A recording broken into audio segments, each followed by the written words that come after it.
गुरु जी तुम ना भूलियो, चाहे लाख लोग मिल जाएं, हमसे तुमको बहुत है, तुमसे हमको नहीं, तुमरे विसारे क्या बने, मैं किसकी शरण में जाऊं, शिव विरंच मुनि नारदा, तिनके हृदय बिना समाऊं, बंदी छोड़ दयाल जी, तुम तक हमारी दौड़, जैसे कागज हाज का, सोजत और न ठोरे, बंदे तू कर बंदगी, बंदे तू कर बंदगी, जय चावे दीदार, अवसर मानुष जन्म का भाई मिले न बारंबार,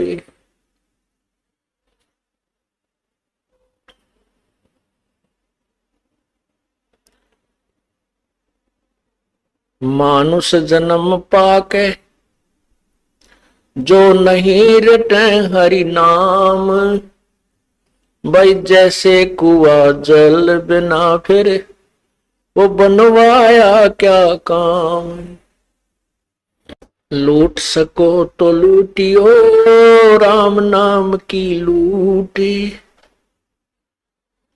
पीछे फिर पछताओगे हे प्राण जाएंगे छूटे, कबीर ये माया अटपटी, सब घट आने अड़ी, किस किस को समझाऊं या कुएं भांग पड़ी,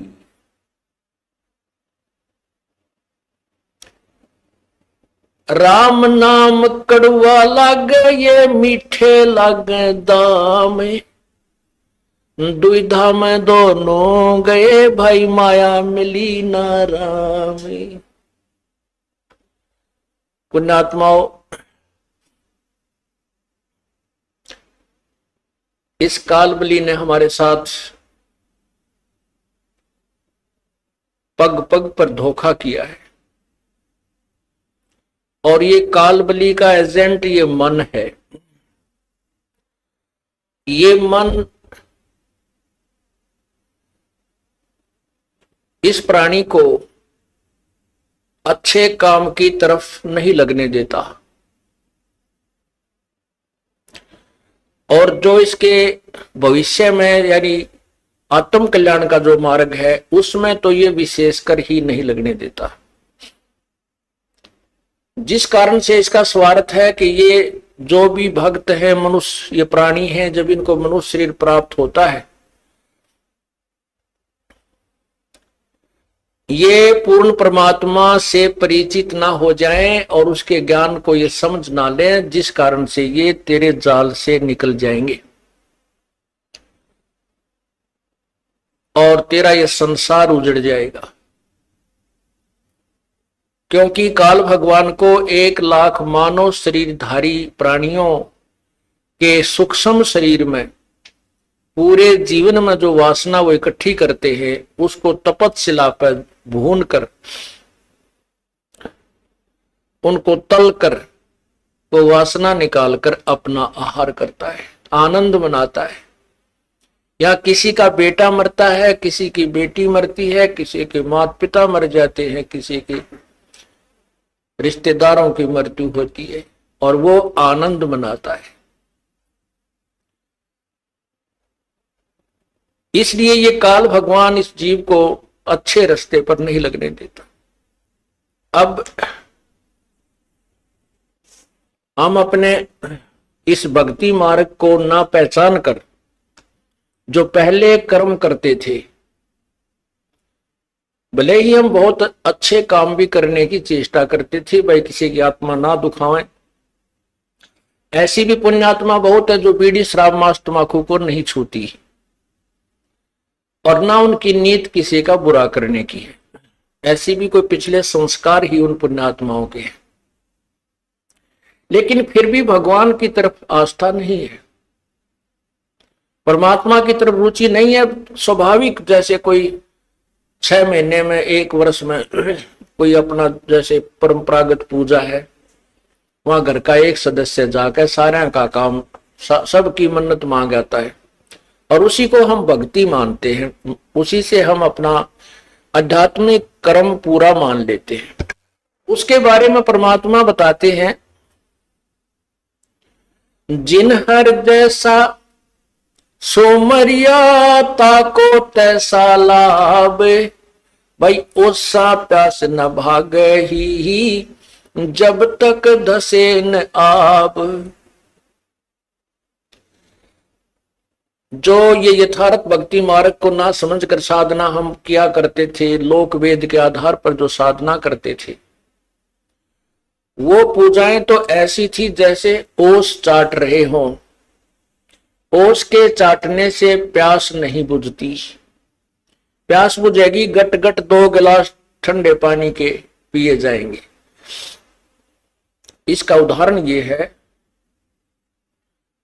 कि जो साधना हम करते हैं वो तो ओस चाटने तुल्य है, और जो यथार्थ ज्ञान सत भक्ति को समझकर तत्व ज्ञान के आधार से हम सत साधना करते हैं, शास्त्र अनुकूल साधना करते हैं, वो हम समझो गिलास के गिलास पानी पी रहे हैं और इसी से हमारी आत्मा की तृप्ति होगी, अन्यथा नहीं।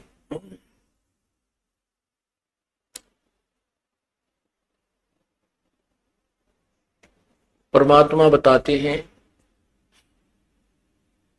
तत्व ज्ञान के अभाव से मानव समाज परमात्मा से दूर होता जा रहा है और विकारों के बहुत निकट पहुंच चुका है, और पूरे मानव समाज में, पूरे विश्व में आग लगी हुई है।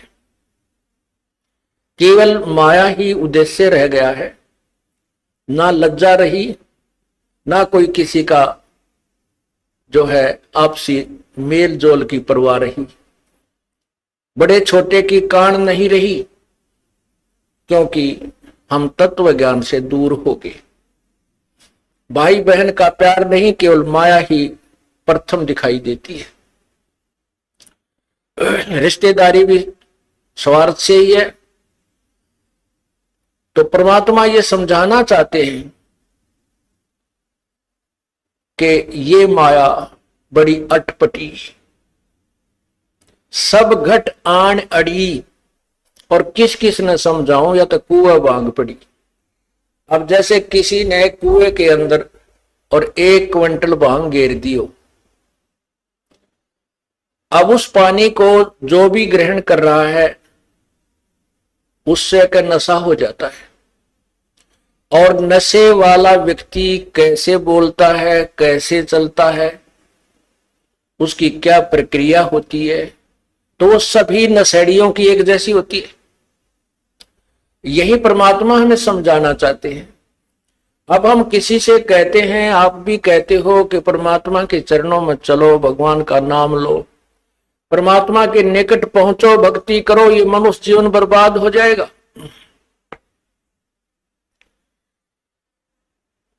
तो प्रथम तो इस बात ने कोई सुनकर राजी नहीं। क्या कहते हैं, भाई काम भी तो करना है, सत्संग में जाए तो के पार पड़े है, के पूरा पट्टे है, यानी कोई ना कोई बहाना ऐसा अड़ा कर बैठ जाते हैं कि वो कहने वाला चुप ही, समझाने वाले को चुप ही होना पड़ता है कि भाई यो नहीं मानना, कति ढीठ हो रहा है। तो उसके बारे में परमात्मा बताते हैं, फिर इसकी विरानमाटी शुरू होती है इस प्राणी की। जब तक पिछले जन्म के पुण्य आपके साथ है, अर्थात आपकी बैटरी चार्जड है और वर्तमान में चार्जिंग पर नहीं लगाई है, तो जब तक पूर्व जन्म की चार्ज, उसमें जितनी चार्जिंग हो रही है वो उतने समय तक तो पूरा काम करेगी। और जब वो डिस्चार्ज हो जाएगी, आगे चार्जर है नहीं, तो वो एक कदम बंद हो जाएगी, ना कोई पंखा चलेगा। इन्वर्टर की जो बैटरी चार्ज की जाती है, तो जब तक वो चार्जड है तब तक तो पंखा भी चल रहा है, बल्ब भी जग रहा है, कूलर ने भी घुमा रही है।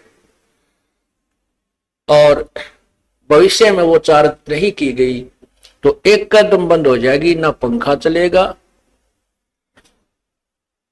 और ना कोई उजाला रहेगा। परमात्मा क्या बताते हैं कि जो पुण्यात्माएं ये कहते हैं कि हम न शराब पीते हैं, ना हम किसी का बुरा करते हैं, ना हम बीड़ी तंबाकू प्रयोग करते हैं, तो हमें नाम लेने की क्या आवश्यकता है? हमने तो नाम ले ही रखा है, हम तो भगवान के वैसे ही निकट हैं। पुण्यात्माओं, यही ज्ञान सत्संग में समझाया जाता है जो हमें नहीं है। जो हमें ज्ञान नहीं है वो परमात्मा की वाणी से ही तुलना की जाती है, और परमात्मा की वाणी को हमें अंतिम मानना होगा, क्योंकि उसके वचन में कमी नहीं है। यह तो हमारी अज्ञान सोच है कि हम इस पर कितना तोल सकते हैं। हमारा जो मेजरमेंट टेप है वो ISI मार्क नहीं है, वो छोटी बड़ी है, तो हम उसी से नापते रहते हैं, तो वो मेजरमेंट, वो नाप तोल ठीक नहीं। हम संतों की वाणी जो ISI मार्क है उससे तोलेंगे और फिर अपने जीवन को सुचारू करेंगे, तो हम सफल होंगे। तो उनके लिए बताया जाता है कि ठीक है, बहुत अच्छी बात है, ये तो मानुष जीवन का प्रथम कर्तव्य है, किसी का बुरा नहीं करे, सोचे भी नहीं। और बीड़ी शराब मांस तंबाकू तो ये तो मनुष्य आहार है ही नहीं।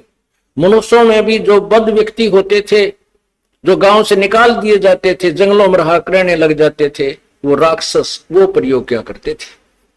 मानव समाज में स्वीकार्य नहीं है, और अब कोई गांव खाली नहीं, कोई घर खाली नहीं जो ये विकार ना हो। तो जैसे अच्छी बात है, जो अच्छे पुण्य कर्म है पिछले,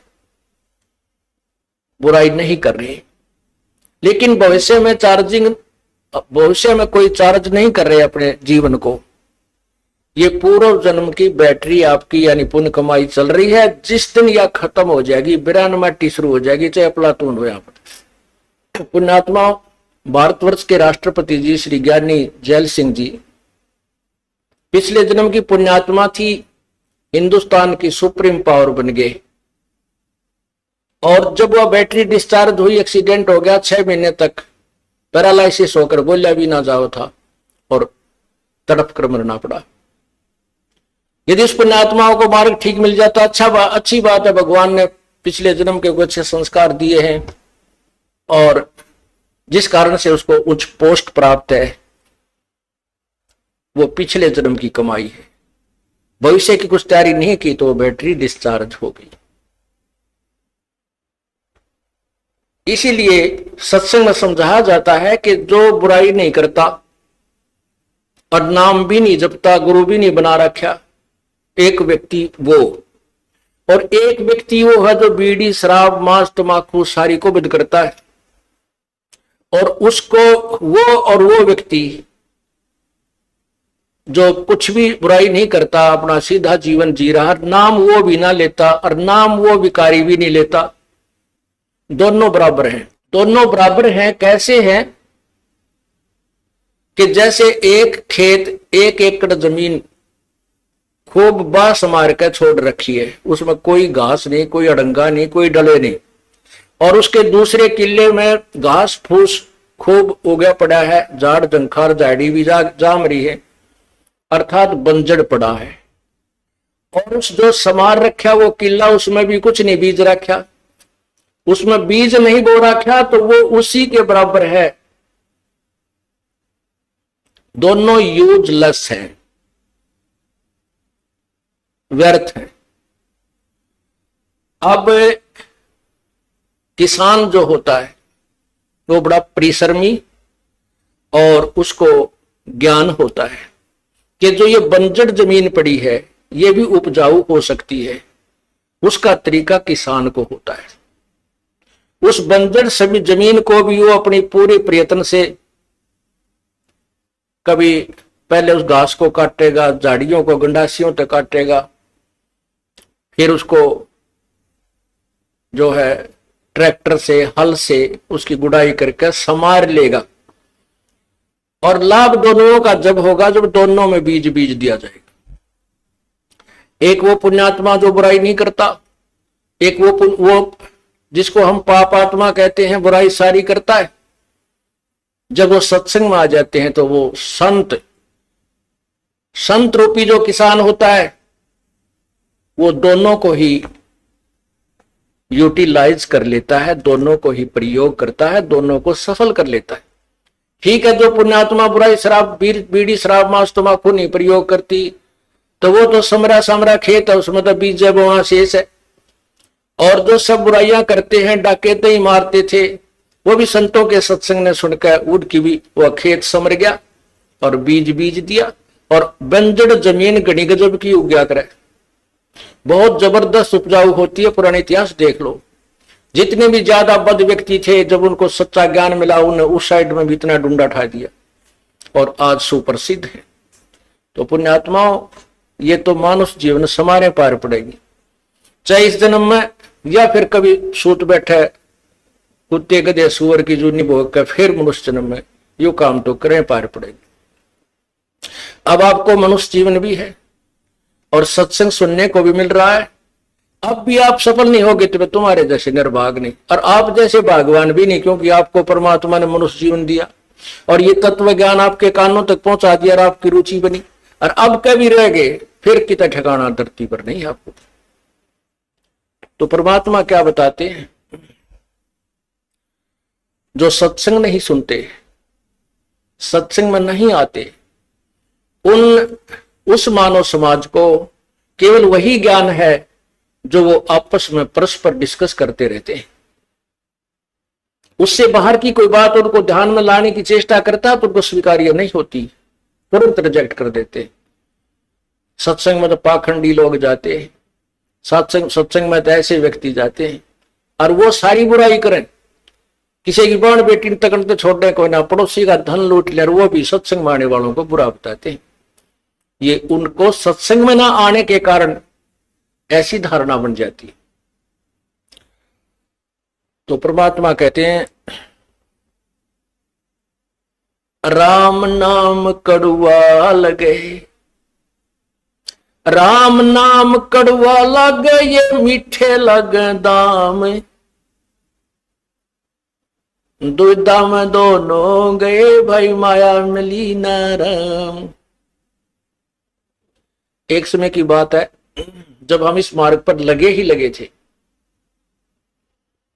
और विशेषकर ऐसी घटनाओं को ऊपर विशेष दृष्टि जाती थी, आत्मा में ठेस पहुंचती थी। एक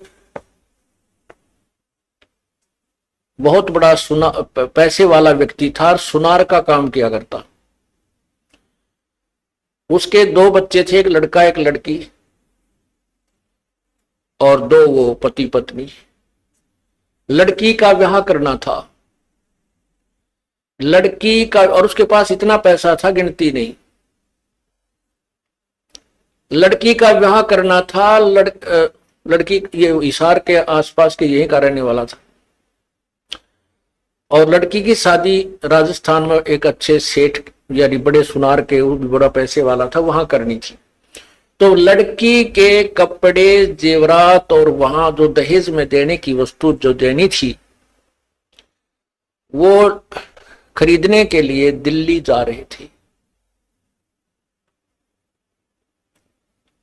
और आसी और महम के बीच में एक ट्रक के नीचे एक्सीडेंट हो गया, दोनों अब आमने सामने टक्कर होगी, चारों के चारों वहीं मर गए।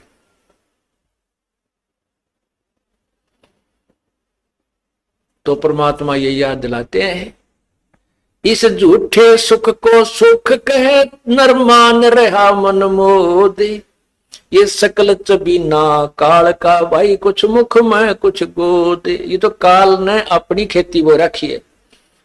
1,00,000 प्राणी डेली खाता है। नैना देवी में गए थे कल्याण कराने के लिए, वहां सारा कल्याण होगा, 150 आदमी मर गए। और भी बहुत जगह ऐसे धार्मिक स्थलों पर ऐसा ऐसा अनर्थ होता है, लेकिन वहां जाने से फिर भी लोग पीछे नहीं हटते, क्योंकि इनको चाह है परमात्मा की। और वो रास्ता ठीक नहीं है, वो मार्ग ठीक नहीं है। जैसे आपको तीर्थ के विषय में बताइए, ऐसे ऐसे घटना जहां घटी है उनको तीर्थ कहते हैं, वहां जाने से कल्याण मानते हैं। अब उस भक्त को जो एक्सीडेंट में सह परिवार नष्ट हो गया, और उस पैसे नहीं कौन प्रयोग करेगा? रिश्तेदारों के जूत बाजेंगे, पड़ोसी लड़के मरेंगे, उसके भाईचारा लड़का मरेगा, वो उन औरों को और दुख देगा। राम नाम रटा नहीं, परमात्मा की तरफ रुचि बनी नहीं, माया जोड़ने में सारा जीवन खो दिया और वो माया साथ गई नहीं।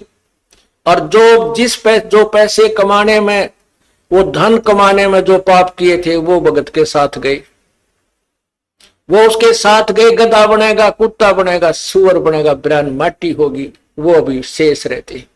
तो पुण्यात्माओं, ये दिखाई जब देता है जब इस ज्ञान रूपी आंखें बन जाती है। और इस सत्संग के अंदर ये मोतियाबिंद का ऑपरेशन किया जाता है। वैसे तो ये लोग बहुत शाणे नजर आते हैं, बुद्धिमान नजर आते हैं, बोलने भी ना देते हमारे भक्तों को, लेकिन उनको वो कति ज्ञानहीन है, भक्ति का मार्ग उनको नहीं है। और जिनको आत्म कल्याण का ज्ञान नहीं है, तो किसे विद्वान हो, कितने विद्वान हो, चाहे वो डबल MA के ट्रिपल MA कर रखी हो, वो तो इस जीवन में 2 रोटी का धंधा है बस, आगे कुछ नहीं इससे। और उस 2 रोटी के धंधे के लिए 16 साल तक लगातार बच्चे को हम फ्री छोड़ देते, तू पढ़ ले बेटा, बेटी पढ़ ले। और राम नाम के लिए हमारे पास 2 घंटे मुश्किल से मिलते हैं, और परमात्मा इतने दयालु हैं, ये फिर भी आपके बच्चे का कल्याण करने की चेष्टा करते हैं। यदि हम इस मार्ग को ढंग से समझेंगे तो ऐसा ही करना पड़ेगा, हमारे को समय भी लगाना पड़ेगा, 2 पैसे पुण्य भी करना पड़ेगा। अब क्या कहते हैं अनजान लोग कि भाई तुम तो तीसरे दिन सत्संग में जाते, ये कि घर बसण के काम है, तुम तो नाश करण पर लाग रहे हो। अरे ये वो व्यक्ति कहते हैं जिनने ज्ञान कति नहीं, और जिनको ज्ञान हो गया वो के मानने उनकी बौड़े, वो उनने बौड़े लागे। एक कोई दिल्ली का रहने वाला व्यक्ति था, लड़का, उसकी पोस्टिंग होगी रूरल एरिया में, देहाती क्षेत्र में। और वो पहले दिन जब उस गांव में जा रहा था जहां उसकी ड्यूटी थी, रास्ते में एक किसान गेहूं बोया था, और उसने गिठड़ी खोल के गेहूं की बारख रखी, 40 किलो पक्के, और उसमें तो एक थैला भर के बैलों के पीछे पीछे एक पाइप में के, और बैलों को जोत रखा हल में, और पीछे पाइप बांध के उसमें के वो गेहूं मिट्टी में मिला रहा। तो वो बाबूजी आके खड़ा हो गया, अक भाई यू आदमी पागल है के सांग है इसका, यो भी इतने बढ़िया गेहूं को, ये खाने की वस्तु गेहूं देख रखे थे उसने, पर ये नहीं मालूम था इसका प्राप्त, इसको बीजने का या ये गेहूं बनते कैसे हैं, इसका प्रोसीजर क्या है। इससे वो कति अनभिज था। उसने गेहूं अपने घर में मोल लाए हुए देख रखे थे कि ये बहुत अच्छी ये रोटी बनती है, गेहूं की रोटी। और बुद्धिमान इतना था कि हमारे देश में खाद्य सामग्री की कमी है, हमने ये करना चाहिए, वो तो वो अपने ज्ञान के आधार पर, अपनी बुद्धि के आधार पर वो वहां खड़ा खड़ा सोच रहा था। अब वो किसान ने गेहूं बोता हुआ जा रहा है, वो थैला खत्म हो गया, दूसरा फिर भर लिया और फिर शुरू हो गया बोना। तब वो व्यक्ति, उस बाबूजी आ रहा था दिल्ली वाला, वो कहने लगा, बैला वाले बात सुनना मेरी। अब हाड़ी ने सोचा को रास्ता पूछता होगा, बताए तुम्हारा नया आदमी दिखा है। उसने हल छोड़ दिया, बैलों को रोक दिया और फ्री कर दिया। अकान जी क्या बात है? ने बोला भाई तू पागल तो नहीं है? वो किसान ने सोचा भाई ऐसा क्या सोच देखा इसने, पागल तो नहीं है।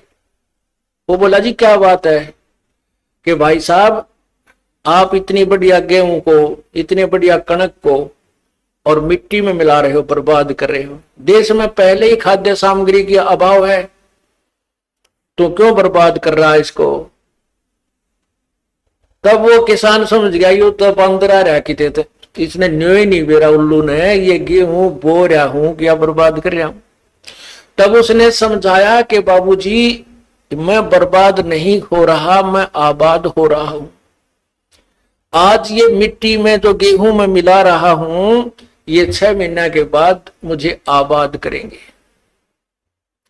एक गेहूं के, एक बीज के इतने सारे गुच्छे से पौधे उगेंगे और एक एक पौधे में एक बाली आवेगी और एक एक बाली में 40-50 गेहूं इसके अंदर होंगे। तो बाबूजी वो शहरी भक्त ने सोचा क्या भाई तू जादूगर है। अक नहीं, मैं जादूगर नहीं हूं, ये गेहूं पैदा करने का प्रोसीजर ही ऐसा। मैं बोला मैं तो ना मानू। तो उसने कहा आप 2-4 महीने के बाद फिर चक्कर लगाना। वो किसी शहर में नौकरी थी और वो ऐसे गांव में आता जाता था, लेकिन उसका जची नहीं यह बात, क्योंकि उसने ये देखा नहीं था। वो फिर कुछ महीनों के बाद विशेष कर आया, उस आदमी से पूछूं जाके क्या रहा, उसने माटी में गेहूं मिलाए थे। वहां आकर देखता है तो हरी भरी वो फसल लहला रही है और गेहूं पर बाली आई हुई है, सुनहरी रंग पकड़ा हुआ है और वो किसान भी वहीं अपने खेत में आसपास घूम रहा है। तब उस शहरी बाबूजी से कहा, ने पूछा भाई ये क्या हो गया, ये क्या है। कहने लगा ये वही है जो मैं बनाना चाहता था। अब उसने एक बाल तोड़ी और ऐसे ऐसे करके दिखाई, फूंक मार के देख, एक गेहूं डाला था और ये ऐसी ऐसी इस एक पेड़ में, एक पौधे में, और ये 10-12 बाली आई है। तब उस बाबूजी का पेटा भरा, भाई ठीक, तू तो आदमी शाना लिकड़ा, मैं तो तुझे मूर्ख समझ रहा था। किसान बोला मैं तुझे मूर्ख समझ रहा था। अब यो फैसला तो नहीं हो जब विज्ञान आमने सामने प्रैक्टिकल हो ले। तो ये जो आज आप लोगों को मूर्ख समझते हैं, जो माया के पुजारी, और ये सोचते हैं ना जोड़ जोड़ के बैंक में धरे जाने बढ़ देंगे, बैंक ब्याजते नहीं। एक बालक बीमार हो गया ना, 2.5 लाख में पांडा छूटे। जो भयंकर बीमारियां हो जाती हैं, कि तो गुर्दे खराब, कि तो हार्ट में प्रॉब्लम, या कि तो कैंसर रोग, कि तो एड्स शुरू हो जाती है। पर कहते हैं धर्म तो धस के नहीं, ये धस के तीनों लोग, खैरायत में खैर है भाई कीजिए आत्म पोख। अब जैसे आज आप उस शहरी व्यक्ति जैसे इस ज्ञान को न जानने वाले व्यक्तियों की बातों को सुनकर जो ये कहते हैं कि तुम क्यों पैसा बर्बाद करते हो, तीसरे दिन सत्संग में बैठे रहते हो, तो अब वर्तमान में तो ये पैसा आपका मिट्टी में मिलता नजर आवे, क्यों कुछ तो किराए वाले ले लें रास्ते में, कोई जीपों वाले, कोई बसों वाले, और फिर यहां दान करते हो खुले हाथ।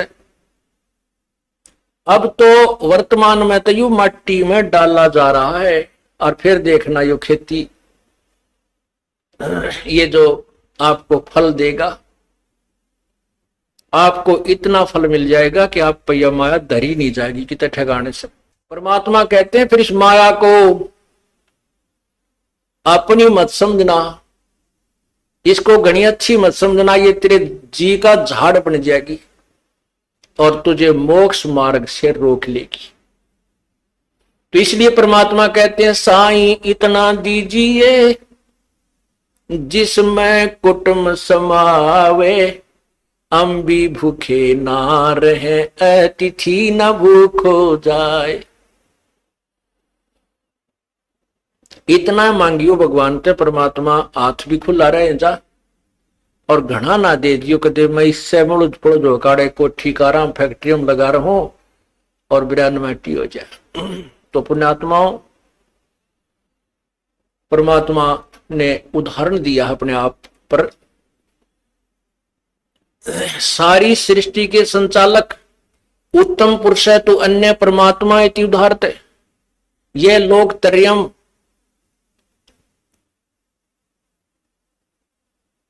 जो तीनों लोकों में प्रवेश करके अविश्य विभर्ति अव्यय ईश्वर, जो तीनों लोकों में प्रवेश कर सबका धारण पोषण करता है, वो परमात्मा है। वो जिसका आगे ब्रह्मा विष्णु महेश और निरंजन पर ब्रह्म और धर्मराज जैसे भिखारी हैं, उसके द्वार पर आगे हाथ उसी के आगे याचना करते हैं। और वो परमात्मा आके काशी में एक जुलाहे का रूप धारण करके एक कुटिया में रहा। क्या बताना चाहते थे भाई? टोटे में भक्ति करे सोए सही सपूत, ये मायाधारी मस्करे है न जाने कितने जालिए ऊत। मायाधारी मस्करे कौन थे? ऐसे ऐसे दान किए, ऐसे ऐसी यज्ञ की और बहुत ज्यादा पूरी पृथ्वी पर भी शासन किया, जिन्होंने भक्ति नहीं की। और भक्ति भी करते हैं, दान करते हैं, ड्रामाबाजी सी करते हैं, कहते हैं इसे मायाधारी मस्करे तकरा कितने जालिए। ऊत, ऊत का अर्थ है जैसे रावण के विषय में। रावण को के बारे में क्या बताते हैं कि क्या मांगो कुछ थिर न रहाई, देखत नैन चला जग जाई, 1 लख पूत 1.25 लाख नाती, उस रावण के दीवान बाती है। रावण जैसे कहते ये ऊत गए, ऊत माने उसका बीज नष्ट हो गया। और माया इतनी थी सोने के मकान बनाकर रहा करता। तो परमात्मा कहते हैं ठीक है, भगवान ने आपके भाग्य में आपकी कोई पुण्य कमाई पूर्व की है, कोठी भी दे रखी है, आपके पास कार भी है, क्योंकि वर्तमान समय की इसकी आवश्यकता है। और नहीं भी दे रखी है तो कोई मन में मत लाना, शायद आपका हित इसी में है। प्रभु आपको ऐसे ही रखना चाहता है जिससे आपका कल्याण हो सकेगा। तो कहते हैं टोटे में भक्ति करे। परमात्मा ने अपने आप को कति गरीब, बिल्कुल गरीब, सुबह का भोजन है तो शाम का नहीं, ऐसी स्थिति में रहकर दिखाया। और जब वक्त पड़ा उन दुष्ट आत्माओं ने भगवान के साथ मजाक कर दिया और चिट्ठी लिख दी सब जगह के कबीर भंडारा करेगा, 18 लाख आदमी मेहमान बन के आगे। और उस परमात्मा ने 18 लाख का पेट 3 दिन तक भर दिया। और ऐसा भर दिया कि हर प्रकार के पकवान, देसी घी के बने हुए जलेबी, लाडू, कसौड़ी, पकौड़ी, दही, बड़े, खीर, हलवा, हर तरह से उनको करके दिखा दिया। तो क्या दिखाते हैं, क्या बताते हैं परमात्मा? यदि तू राम नाम का धनी है तो परमात्मा तेरे साथ है। 18 लाख आदमी अब इकट्ठे हो जाओ, जब सरकार नहीं हिल जाता सारी, जब उसने शाम की रोटी दे दी, सुबेरे की नहीं पावे इंदौर, और बना नहीं सकते, व्यवस्था भी नहीं कर पाएंगे। तो कहने का भाव ये पूरी बड़ी सरकार है, सारी सृष्टि का संचालक है। और सतलोक से लेकर आए परमात्मा वो सारा आहार अपना कह लगे इस कंगाल देश से, ब्रह्मा विष्णु महेश और ब्रह्म पर ब्रह्म के लोगों से क्या लेंगे, मेरे से ही मांगते। सतलोक से लेकर आए थे, 9 लाख बैलों के ऊपर सामान भरकर दिखाया, लाए और फिर वहां तंबू ला दिए सबका। 3 दिन तक 18 लाख आदमियों के ओए होए बल्ले बल्ले कर दिए परमात्मा ने। कहने का भाव ये है पुण्यात्माओं कि टोटे में भक्ति करे, परमात्मा से उल्टा ना हटा। चाहे कितना ही आप सोचते हो कि नुकसान है, पैसा नहीं बन रहा है, आप राम नाम का धन घना जोड़ रहे हो। और राम नाम का धन है तो आपके साथ भगवान है, भगवान है तो फिर आपके पास कमी क्या है? परमात्मा कहते हैं कबीरा सब जग निर्धना, धनवंता ना कोई। धनवंता सो जानियो जिस पे राम नाम धन होवे। अब परमात्मा कहते हैं देते को हर देत है जहां तहां से आन, और ना देता वो मांगते फिरियो फिर भगवान सुने नहीं कान। आज आप देखते हो एक ही घर में 4 भाई है। एक तो आईएएस ऑफिसर बना हुआ है, एक भाई अध्यापक है, और एक भाई बॉलीवुड कति नोरा है सारा दिन, और एक ही माता पिता के और एक खेती कर रहा है।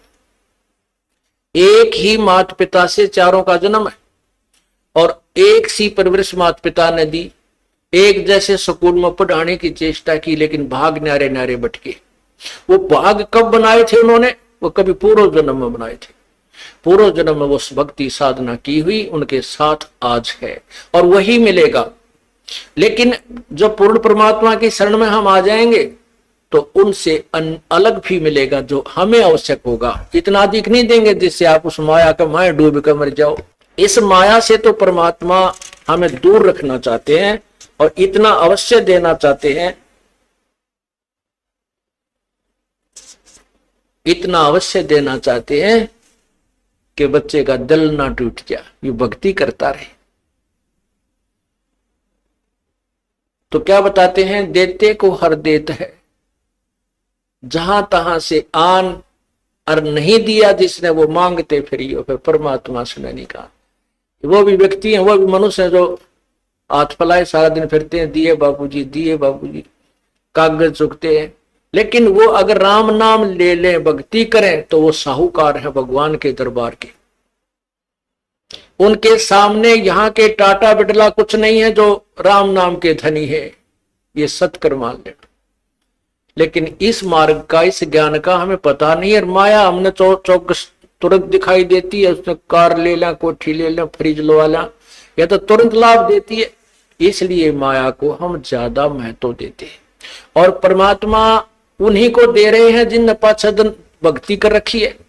वो ले भगवान से ही रहे हैं, ये भूल जाते। यदि उन्होंने दान नहीं किया होता तो वो भी कागज चुगते फिरते, कोई फ्रिज नहीं देता ना वो कार कोठियों में बैठ सकते थे। देते को, लेकिन अब वो नादानी क्या कर रहे हैं, क्योंकि आगे की बैटरी नहीं लगा रहे चार्जिंग पर, वो अपना वो डिस्चार्ज वो खत्म हो जाएंगे, अंत में बर्बाद हो जाएंगी वो बैटरियां, अर्थात वो जीवन नष्ट हो जाएगा। इसलिए परमात्मा बार बार प्रार्थना करते हैं कि संत मिलन को चालियो, दिन में कई कई बारे, आसोज के में जो ये गणा करें उपकार। भाई कई बार ना जा सके तो संत दर्श 2 बखत कर ले, कह कबीर संत दर्श ते यू काल दगा ना दे। 2 बखत भी ना कर सके तो दिन में कर एक बार, कह कबीरता दास का बेड़ा हो जा पार। फिर परमात्मा बताते हैं कि एक बार भी नहीं कर सकता है, दूरी ज्यादा हो जाती है। तो कहते हैं सप्ताह में एक बार अवश्य कोशिश कराने की।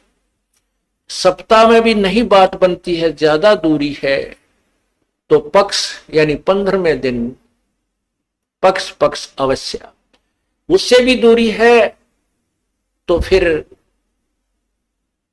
1 महीने में अवश्य दर्शन करने की चेष्टा कर, अवश्य पहुंच।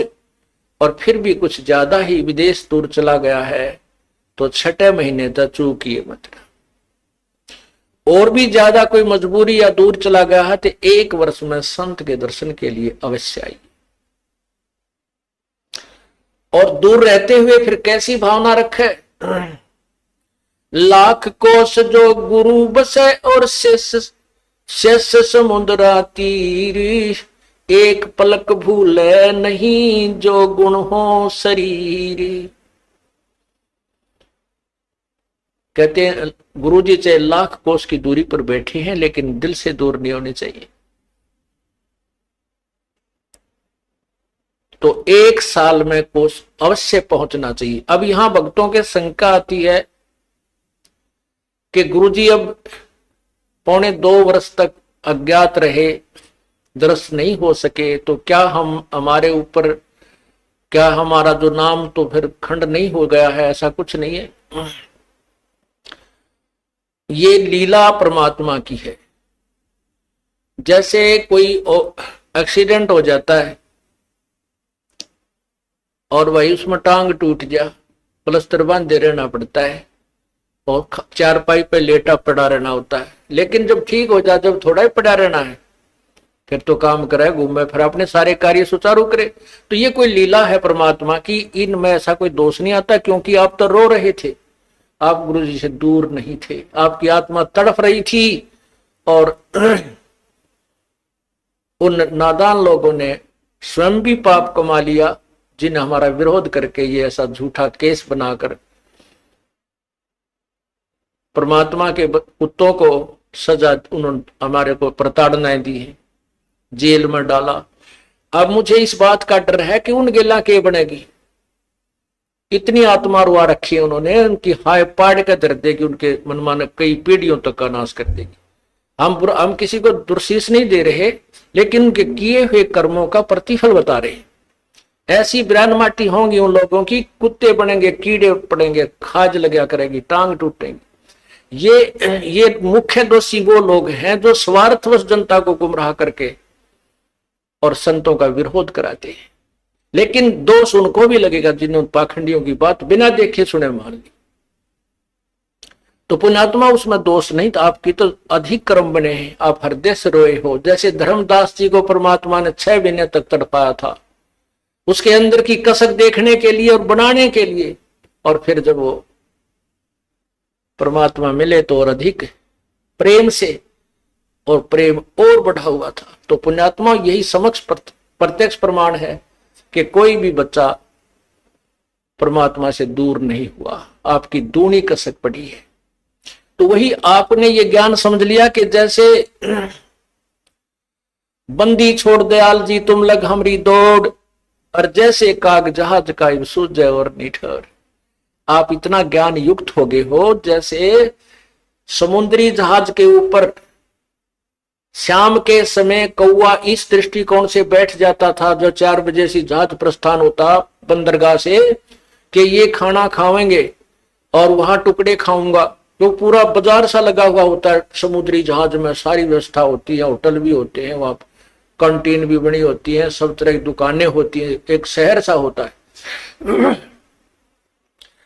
पुराने समय की बात है जब ये इंस्ट्रूमेंट नहीं थे जो वर्तमान में है, जो बहुत सेंसिटिव इंस्ट्रूमेंट नहीं थे, उसमें एक वो रखा करते थे दिशा सूचक, और वो दिशा सूचक को भी कोई ऐसी जो चुंबकीय चट्टान होती थी वो डिस्टर्ब कर देती थी, उसकी दिशा को बदल दिया करती थी।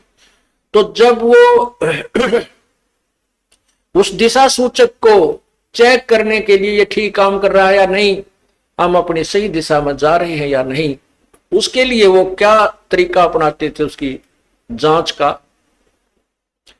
कि जो कौवे ऊपर बैठे होते थे उनको डड़ा मारते थे पत्थर, उनको जहाज से विवश कर देते थे उड़ने के लिए, तो वो कौवा वहां से उड़कर चल पड़ता। और कौवे में परमात्मा ने एक विशेष ऐसी वो दे रखी है, उसके अंदर ऐसा इंस्ट्रूमेंट ला रखा है कि वो उस दिशा को नहीं भूलता जिस दिशा से वो चला था। वो ये ख्याल रखता है कि मान ले ये मुझे यहां से धक्के मारेंगे तो मैं फिर उस दिशा में अपने घर की तरफ चल पड़ूंगा। वो आंखें रात्रि में भी उसी चिंता में उस दिशा को भूलता नहीं। और रात्रि के समय वो जहाज निकल जाता 200 किलोमीटर, और वहां जब वो 200 किलोमीटर जहाज चला जाता तो वहां जल ही जल नजर आता था, कोई आसपास कोई शहर या किनारा दिखाई नहीं देता। तो वो काग उड़ता वहां से, वो कौवा उड़कर चल पड़ता है अपनी उसी दिशा में जिस दिशा से वो जहाज चला था। अब कौवा तो उड़ रहा है, तो वो जहाज वाले अपने दिशा सूचक को चेक कर लेते थे, ये सही है, अब सही दिशा में चल रही या नहीं। उधर से वो कौवा जाता है 10 किलोमीटर 20 किलोमीटर, फिर आगे देखा कि तो बैठने जगह कोई नहीं, वो फिर मुड़कर देखता है कि उसको वो जहाज ही दिखाई देता अपने प्राण बचाने के लिए। वापस आकर के उस जहाज पर ही विश्राम पाता है।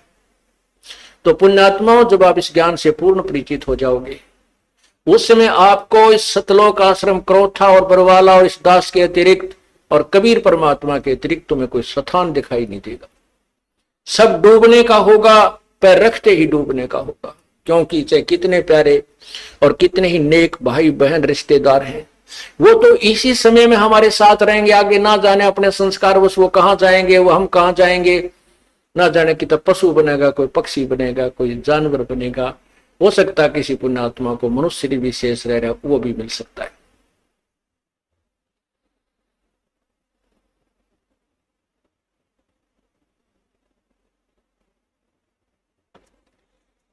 इसलिए हमने परमात्मा की भक्ति करनी चाहिए।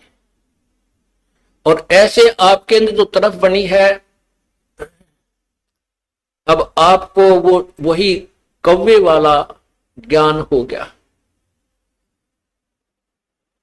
आपको परमात्मा कबीर जी के अतिरिक्त इस संसार में, ब्रह्मांड में आपको भगवान दिखाई नहीं देगा, जो हमें सुख दे सके, जो हमें आश्रय दे सके। और जब ये ज्ञान हो जाएगा तब ही हम डूबने तो बचेंगे। ना तो काग को ज्ञान नहीं होता, करा कि तो बैठ जाता समुद्र पर, डूब जाता नहीं, थोड़ी देर में थक के गिर जाता, फिर वैसे डूबना था। तो समझदारी की उसने, वापस आकर वहीं जा शरण ले ली। तो अब ये भी हुआ है कि जिनको हमने धमका दिया था, खुरका दिया था, वो बार बार गलती करते थे, वो आया ना करते, नाम भी छोड़ दिया था, अब वो भी उल्टे आ गए। या और कमाल करी परमात्मा ने, और नए भक्तों का तो कमाल हो गया। 3 महीने दास को जेल से आए हुए हैं, लगभग 4000 व्यक्ति परमात्मा के चरणों में नए आ चुके हैं। तो इससे सिद्ध होता है कि सांच को आंच नहीं होती। परमात्मा कहते हैं, जय कंचन बिष्टा पड़े।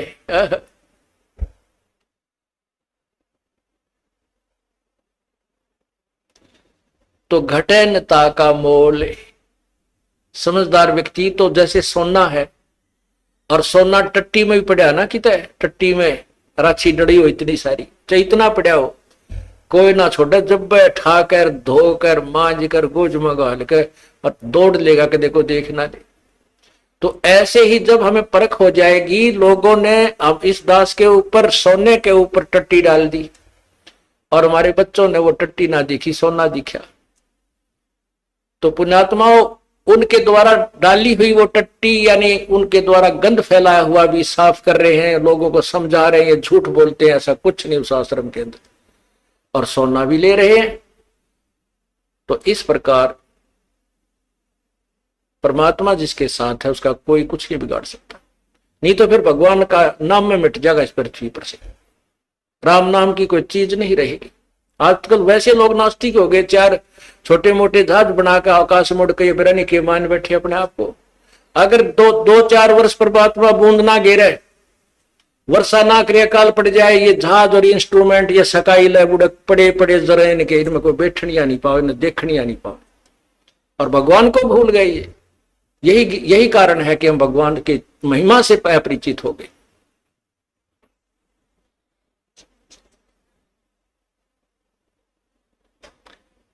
अब प्रसंग चला था, सतगुरु के दरबार में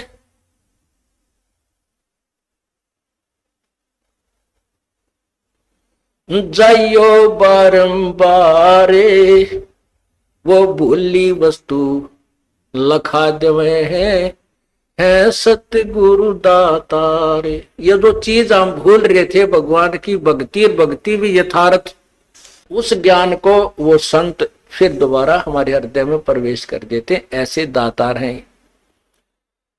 अब पुण्यात्माओं, ठीक है, जो हमसे परिचित नहीं है वो तो लोगों की दंत कथा सुनकर कुछ भी कहते रहे, सुन और कुछ भी कह सकते हैं, क्योंकि जनता का तो काम में यो है। जो भगवान से दूर है वो लोग तय जिसी सुनेंगे आगे वैसी ही कहना शुरू कर देते हैं। इस दास ने 17 फरवरी 1988 में परमात्मा की शरण मिली थी और उस दिन के बाद 6 वर्ष 1994 तक दास ने जेई की पद पर सर्विस की। काम करते, अपनी ड्यूटी करते करते भी हम भक्ति करते हैं। हमारा रूल यही है, काम भी करो भगवान ना भूलो, बुराई छोड़ दो। लेकिन 1994 में परमात्मा ने आदेश दे दिए गुरु महाराज ने कि तू इस काम ने संभाल। अब गुरु की आज्ञा का अवहेलन करना भगत का काम नहीं होता। जो गुरु वचन पर डट गए कट गए फंद 84 के, भाई जो गुरु वचन पर डट गए कट गए फंद 84 के। और उन्होंने अचानक मुझे बुलाकर पास बैठा लिया, कहने लगे आज से तू नाम दिया करेगा और जितने भी वर्तमान संगत थी सबको कह दिया और सबको बता देना कि जो इसको गुरु नहीं मानेगा वो मेरा कुछ नहीं होगा। मेरे पसीने आ गए कि मैं तो 2 कौड़ी का जीव, एक मजदूर आदमी, और परमात्मा ये इतना बड़ी जो है ना, इतना बड़ा जिम्मेवारी का काम। और उनके पुराने पुराने भक्त निरे थे, लाल कपड़े पहन कर बाबा जी भी बन रहे थे, उनके साथ रहा करते। उनको सबको निकाल दिया था उनकी त्रुटियां देख जाकर। हमने नहीं पता था कि हो रहा है क्या इनका मालिक का उद्देश्य है। जब वो 104-5 साल की उम्र थी उस महापुरुष की, हमारे पूज्य गुरुदेव की, और कहा मैं तेरे साथ रहूंगा। और तीसरा शब्द एक दिन कहा था कि रामपाल तेरे सब बराबर इस संसार में संत नहीं होगा, पूरे विश्व में तेरे बराबर संत नहीं होगा। अब इस दास का और संत का के मेल था। हम तो भगत थे, दास थे, भगवान की भक्ति करते थे, अपनी नौकरी भी करते थे, बच्चे भी पालते थे। अब कहते हैं साध वचन पलटे नहीं, चाहे पलट जावा ब्रह्मंड, उनका वचन नहीं पलट सकता। उन्हें जो कह दिया सो कह दिया। तो वही ये फल गया। नहीं हमारी तो घर के ना सुने थे, शुरू में अकेला नाम ले रहा था। बालक भी तो बालक छोटे थे, वो तो घर जैसे कहूँ था मान जाते, उनकी माँ नहीं माने, फिर मेरे माता पिता नहीं माने। अगले भाई पुरानी लाग के ऊपर छोड़ना, बड़े साके में पा आया। फिर परमात्मा से अर्ज करी, धीरे धीरे वो समझन लागे। ना सुनते तो भी बोले जानता बावड़े की तरह। तो धीरे क्यों कान न कैसे बंद करेंगे वहां बैठे हुए। तो ये ऐसा निर्मल ज्ञान है, एक बार अंदर का सुबह कैसी सिरंजा जानते काम करेगी दवाई। तो धीरे धीरे कान के माध्यम से ये दवाई भेजी जाती है। और आज देख लो रंग ला दिया परमात्मा ने। उस परम पिता पूज्य गुरुदेव जी की शब्द शक्ति से सब काम चल रहा है और कबीर परमेश्वर हमारे सिर पर।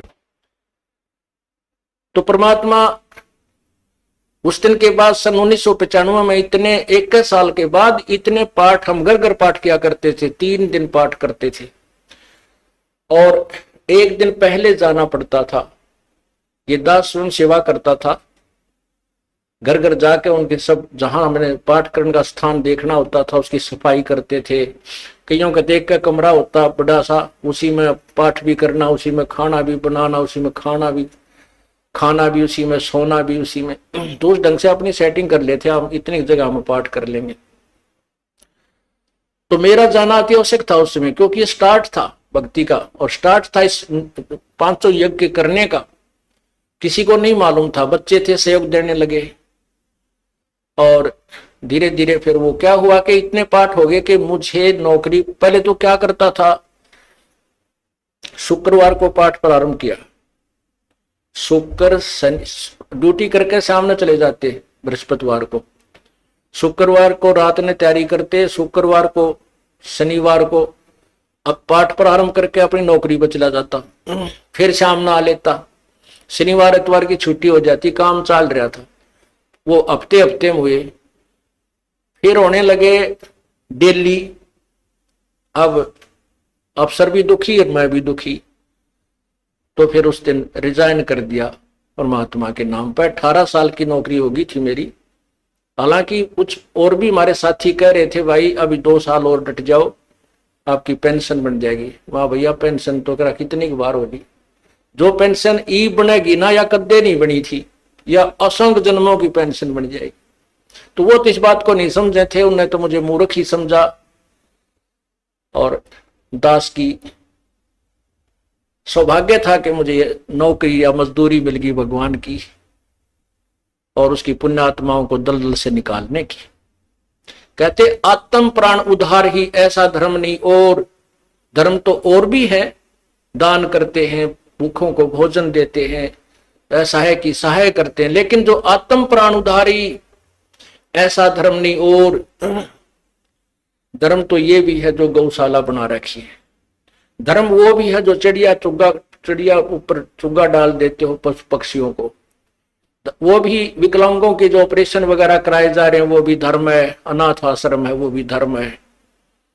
लेकिन जो आज गऊ हैं उनकी सेवा कर रहे हैं, अच्छी है, क्योंकि कोई भी प्राणी है, चाहे भैंस है, पशु है, कोई किसी प्रकार का, सबकी सेवा हमने इसी दृष्टिकोण से करनी चाहिए, क्योंकि सब में एक जैसा जीव, वो भी धर्म है।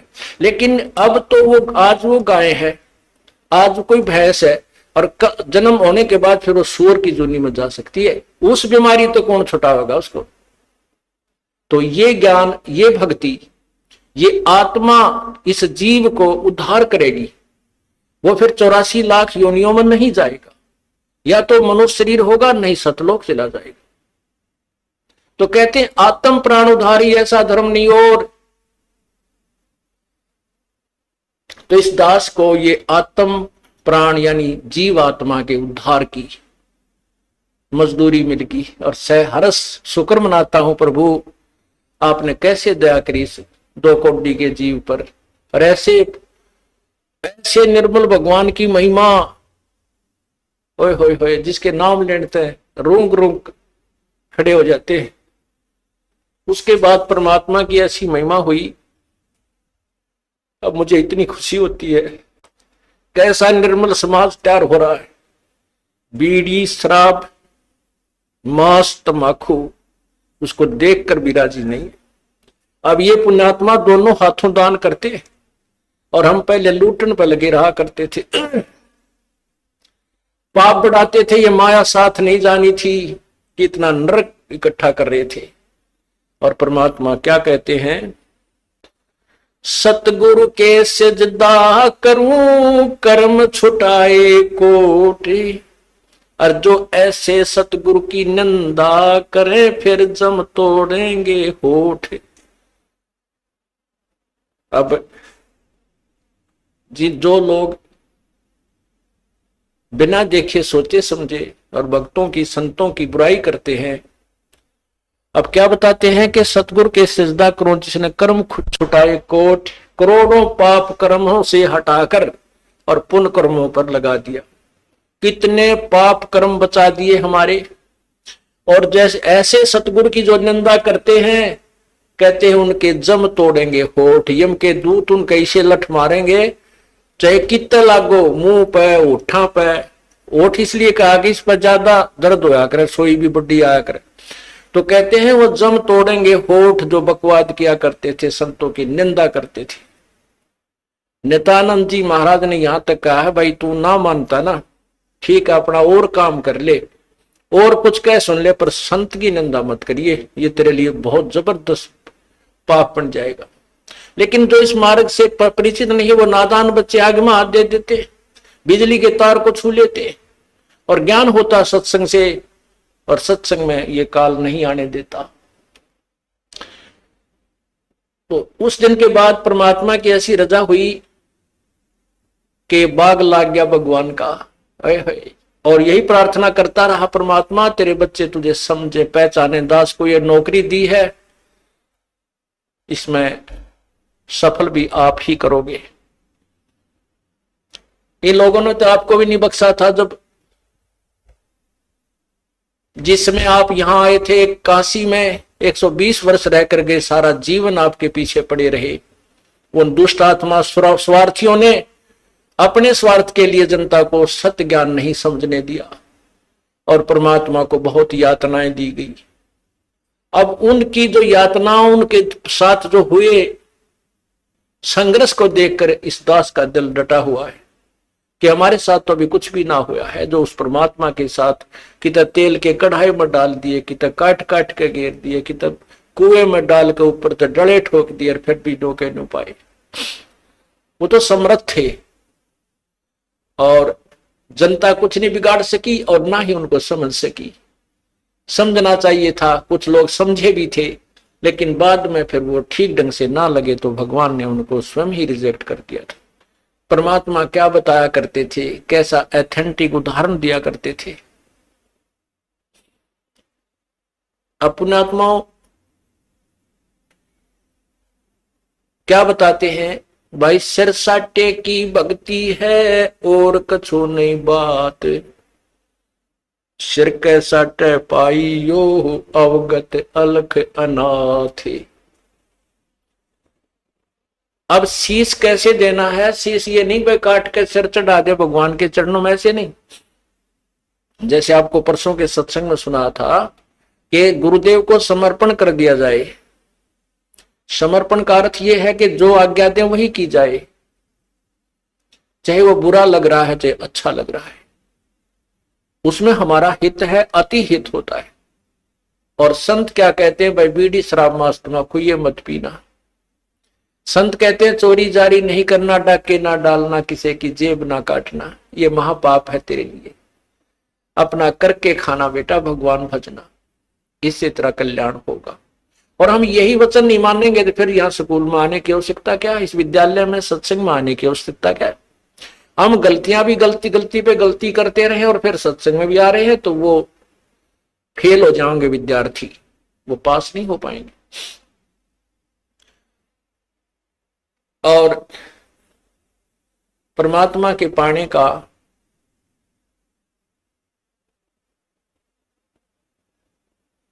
कौन सा तरीका उत्तम है? उत्तम तो अर्थ है कि जैसे आपने सुना है,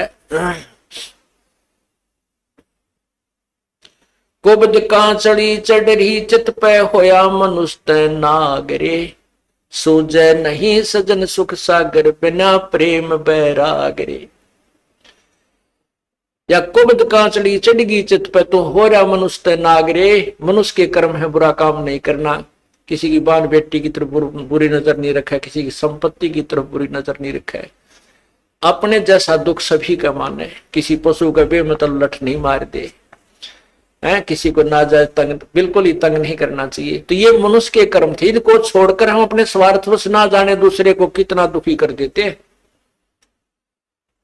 तो वो मनुष्य नहीं रहे, हम सर्प बन गए, दूसरे को विष चढ़ा रहे हैं, कोई ओछी मंदी बाणी कहकर किसी को, किसी की चोरी करके, किसी के ठगी करके, किसी की निंदा चुगली करके, लड़ाई करवा के हम नाग हो गए। और सूझे नहीं सजन बिना प्रेम बैरागरे, वो सुख सागर यानी परमात्मा, सुख सागर माने परमात्मा जो सभी सुख देने वाला है, उसकी प्राप्ति बिना प्रेम और वैराग के नहीं हो सकती। वैराग का अर्थ ये नहीं है घर त्याग का जंगल में जा बैठना, उसके बारे में परमात्मा ने बताए थे, एक नारी त्याग दीनी पांच नारी गैल वे, पाया ना द्वारा मुक्ति का सुखदेव करी बहुशैल वे। सुखदेव ऋषि मां के गर्भ से ही 12 वर्ष का होकर बाहर निकले थे और उसको गर्भ में इतना ज्ञान था कि मैं अब जंजाल में नहीं फंसूंगा, ना शादी करवाऊंगा, और जंगल में जाकर एकांत में माया के, माता पिता भी माया है, माता पिता भाई बहन यह भी काल की माया है, क्योंकि इस विष्णु जी के गुण मोह के अनुसार हम इनमें फंस जाते हैं, हम नहीं निकल सकते, चाहे तड़कल मर जावा पर नहीं छूट सकते इनसे, फिर ये हमारे साथ ना रहते ना हम इनके साथ रह पाते। तो इस तरह का ज्ञान तो उसको था। उसने मां के पेट से निकलते ही अपनी और नाल को भी कंधे पर डाल ली और व्यास जी कहते हैं बेटा मुझे दर्शन दे जा, बेटा मुझे दर्शन दे जा। अरे दर्शन तक दे दे, तेरी 12 साल बाट देखी मारा छोरा होगा। तो दूसरी तरफ मुंह किए हुए कहता है कि व्यास जी ना जाने कितनी बार तू मेरा बेटा और मैं तेरा बाप हो लिया, ना मेरा कितनी बार मैं तेरा बेटा तू मेरा बाप हो लिया। ये तो बूंदा जंजाल है, मैं ना देखूं थरे का ना कदे मेरी भी मैं ना फंस जाऊं। फिर उसने शादी नहीं कराई, शादी भी नहीं कराई और फिर पिछले जन्म की जो बैटरी चार्ज थी, आकाश में भी जाने लगा, उड़ भी जाता था, सारा कुछ करता था, लेकिन तत्व ज्ञान नहीं था। अभिमान जो का तो जब विष्णु भगवान ने ये कहा कि जाओ राजा जनक से उपदेश ले लो, अभिमान हो गया, कट गया। ने बोला राजा जनक गृहस्थी बाई और कैसे शीश निभाऊं जाई। हम सुखदेव बोले ज्ञान विवेका, अपनी तरफ से बड़ी बुद्धि से बात करी, विवेक के साथ क्या कहता है, हमने स्त्री का मुंह भी ना देखा। यानी राजा जनक को वो घटिया मान रहा था अपने से, क्योंकि वो शादीशुदा है। इसके बारे में बताते हैं, 5 एक नारी त्याग दीनी, 5 नारी गैल बे। ये काम क्रोध मोह लोभ अहंकार ये भी तो माया है त्रिगेला, इनको त्याग बेटा। जब जब तू त्यागी बनेगा, केवल एक स्त्री को छोड़कर भाग जाने से तू मोक्ष प्राप्ति नहीं कर सकता। अर्थात परिवार त्यागन मात्र से तेरा कल्याण नहीं है। परिवार में रहे, अपनी भक्ति कर, बच्चों को भी ला लाइन पे। जब पिताजी सत्संग में आता है तो बच्चे तो अपने आप आएंगे, उनका तो और दिल खुलेगा। अब कई बहन ज्यादातर ये परेशानी होती है उनके जीने कि हमारा पति नहीं मानता, बच्चे भी डर छुप कर कभी दाव लगा कर आते हैं, और पिता आ जाते कहना है कि माँ भी गेल हो जाए, तो बच्चे तो अपने आप आ ही जाते हैं। जैसे रंग हम रंगेंगे रंग जाएंगे ये। तो कहते हैं ये वैराग नहीं है, वैराग है, वैराग नाम है त्याग का 5-25 माह, ये सारे शरीर में और इसी में हम रहे, इसका नाम वैराग है। कैसे है कि एक सीप बनती है, सीप में मोती बनता है, एक कीड़ा होता है, सीप एक जीव है। जैसे ये शंख आपने देखे होंगे, ये भी एक जीव से बनता है, ये ऊपर का कवर होता है, उसका शरीर होता है। ऐसी एक सीप होती है और वो खारे समुद्र में रहती है, और खारे समुद्र को वो ग्रहण नहीं करती, उस पानी को ग्रहण नहीं करती मोती बनाने के लिए। आकाश से स्वाति नक्षत्र की बूंद गिरती है और उस समय उसका मुंह खुला हुआ होता है, तो उसके मुंह में वह एक बूंद गिर जाती है, फिर वो मुंह को बंद कर लेती है और उसी समुद्र में गोते लगा रही है।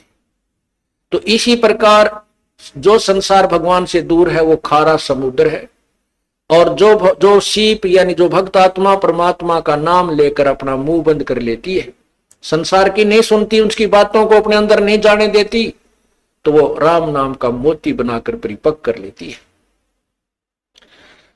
तो यहां बताते हैं कि वैराग नाम है त्याग का।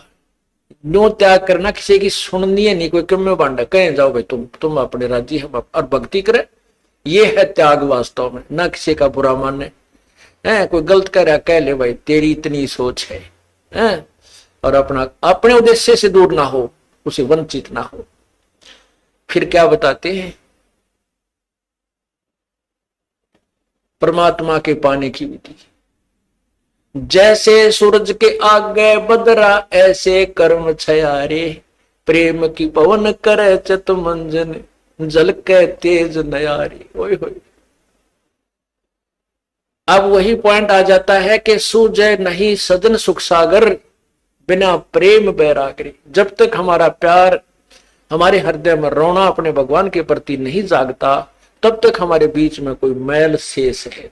और उस मैल को हटाने के लिए, उस मैल को कम करने के लिए ये सत्संग रूपी, ज्ञान रूपी, 5 यज्ञ रूपी, सुमरन, ये सभी व्यवस्था उस मैल को काटने की ही दे रखी है। ये जितना कटता जाएगा उतना प्रेम, परमात्मा में प्रेम आपका बढ़ता चला जाएगा। जैसे सूरज के आगे बदरा, ऐसे कर्म छयारे, प्रेम की पवन करे चित मंजन, वो झलके तेज नयारी। जैसे सूर्य के सामने बादल आ जाते हैं और सूर्य का प्रकाश नजर नहीं आता, ऐसे आत्मा और परमात्मा के बीच में पाप कर्मों के बादल छाए हुए हैं, और प्रेम की पवन करे चित मंजन। राम नाम का वो सिमरण जो दे रखा आपको, सतनाम कहते, उसके ऊपर तो आपका चित्त मन लगा रहे। और प्यार की पवन जैसे हवा चलती है, बादलों को इधर उधर फेंक करके सूर्य का प्रकाश चमकने लग जाता है। प्रेम की पवन करे चितमंजन, झलके तेज नयारे। वो परमात्मा आपको दृष्टिगोचर हो जाएगा, आपके जो पाप कट जाएंगे, आपके बीच में जो पाप कर्मों की द्वार, अज्ञान की द्वार है, वो हट जाएगी। अज्ञान की द्वार ज्ञान से हटेगी और पाप कर्मों की द्वार जो है वो इस सब भक्ति विधि से हट जाएगी। पुण्यात्मा एक अंधा था और बड़ा भक्त था।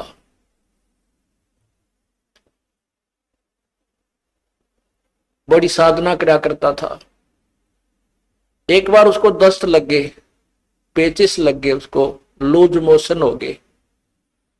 और लूज मोशन इतने हो गए, उम्र भी उसकी अच्छी हो गई थी, 60-70 के आसपास। इतने लूज मोशन हो गए कि वो समझ गया ना कोई दवाई काम करे। तो उसको पता लग गया कि अब तेरा जाने का टाइम आ गया है, अब नहीं रह पाएगा। इस दृष्टिकोण से उसने सोचा यहां क्यों दुखी करा, कोई एक आधा व्यक्ति टूटा फूटा हुआ है, यू कपड़े धोने में लग गया रहा है। तो उसने सोचा कि जंगल में जाकर के शरीर को त्याग दूंगा, वहीं मर जाऊंगा, 1-2 दिन में भूखा भूखा प्यासा, दस्त लगी रहे हैं, खत्म हो जाऊंगा, और वहां इस 100 को कोई पशु पक्षी खा पी लेंगे, उसको उनका उद्धार हो जाएगा। इस दृष्टिकोण से वो महात्मा जंगल में बहुत गहरा चला गया, बहुत गहरा, और मेन रास्ते से भी हटकर जानबूझकर ऐसे सर्प तरफ निकल गया, नो लाठी के लाला लू का, कुत्ती जंगल के बीच में, वहां कहीं आसपास कुछ भी को नहीं। वहां जाकर बैठ गया। अब वो बैठा था, थोड़ी सी देर हुई थी, इतने में एक बालक आया, 5-7 साल का, वर्ष का। उसने कोई आधा घंटा होया होगा बैठे ने। वो कहने लगा, बाबा आपको लगता है आप बीमार हो? हाँ भाई बीमार हूं बेटा। आप कहां से आ गए? यहाँ बच्चे को बोला है, बोला यहाँ हमारा मकान है, यहाँ हमारी आश्रम है, हमारा घर है यहाँ पर थोड़ी सी दूरी पे, और बाबा ले ये खिचड़ी खा ले, आपको दस्त लगे हैं, मेरी माँ ने बना के दी है, रोटी खा, अब खिचड़ी खा ले। वो बोला, ओ बेटा ला, भूख लगी है। अब बाबा उस सूरदास ने वो खाना खा लिया, खिचड़ी खा ली। वो खिचड़ी खाते ना दस्त रहे और पेट भी भर गया। तो उसने शुक्र मनाया, परमात्मा बड़ी दया करी आपने, हे परमात्मा आप यहां भी साथ है, देख कितना छोड़ा आदमी को यहीं पर आपके बच्चों ने मेरी सेवा कर दी। ये सोच के अग भाई चल, भगवान किया है रजा है और जीवन देंगे तो इसका भजन करेंगे, ठाओगे तो चल इसके लोक में जाओगे, हमारे दोनों हाथों में लड्डू है। तो इतने में कुछ देर में वहां उस लीला परमात्मा की ये भेड़ बकरियां वाले आ गए, और उनकी एक भेड़ बकरी की तरह लगी। उसने ढूंढते ढूंढते उस घोर जंगल में पहुंच गए। वो बाबा जी लौट रहा वहां पर। वो कहने लगे, महात्मा तू यहाँ कैसे आ गया? वो बोला, भाई आ गया, मैं ऐसे ऐसे बीमार था, और यहाँ एक भगवान आत्मा का घर है, उसने बिरहनी की ऐसी दया करी, को खिचड़ी सी बना कर दी, मैं ठीक हो गया, मेरे दस्त लाग रहे थे। वो गडरिये जो थे वो उसके मुंह का ना देखें, महात्मा उस सूरदास के मुंह की तरफ, कि क्या कह रहे हो, यहाँ कौन है, किसका घर है? और उसके पास क्या था, वो जो प्लेट लाया था, थाली जिसमें खिचड़ी लाया था डाल के, जब उस महात्मा ने वह खिचड़ी खा ली, वो आवाज लगा रहा था, बेटा अपनी यह थाली ले जा, बेटा थाली ले जा। उधर से वो गडरिये आगे, जो वो रट लगा रहा था, तो गडरिये बोले, बाबा किसको आवाज लगा रहा है तू? बोला, भाई यहाँ कोई एक घर है, और उन्होंने ये खिचड़ी बना के भेजी थी, बेटा उनकी थाली, वो बालक था ना ले गया होगा थाली, ये थाली को उनको ले जाएंगे अपनी।